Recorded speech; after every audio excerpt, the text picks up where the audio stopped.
सेनगाव पंचायत समितीमधील कपातीच्या रकमेमध्ये झालेल्या अपहार प्रकरणी तात्कालीन स्थानिक निधी लेखा परीक्षण विभागाच्या अधिकारी व कर्मचाऱ्यावरही कारवाई करण्याची मागणी जोर धरून लागली आहे। विशेष म्हणजे त्यावेळी कार्यरत अधिकाऱ्यांच्या मार्गदर्शनाखालीच आता चौकशी सुरू असल्याने काही जणांना सोयीस्करपणे बाजूला काढणे जाण्याची शक्यता व्यक्त केली जात आहे।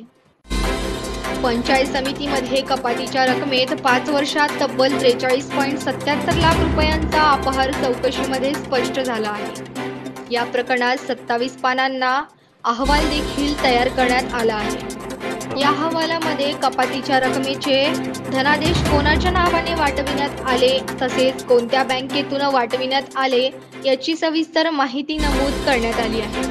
या अहवालाची माहिती जिल्हा परिषदेच्या वरिष्ठ अधिकाऱ्यांसह मुख्य लेखा व वित्त अधिकारी दिगंबर माडे यांच्याकडे देण्यात आली आहे। मात्र सदर अहवाल अतिशय गोपनीय पद्धतीने हाताळला जात असल्याचे चित्र आहे। दरम्यान मागील 5 वर्षात झालेल्या या गैरव्यवहाराच्या काळात स्थानिक निधी लेखा परीक्षण कार्यालयाकडून पंचायत समितीचे लेखा परीक्षण देखील झाले आहे।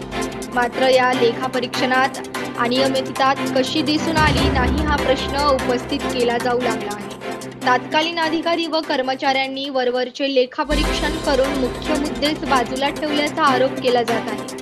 त्यामुळे तत्कालीन अधिकाऱ्यावरही कारवाई करावी अशी मागणी जोर धरून लागली आहे।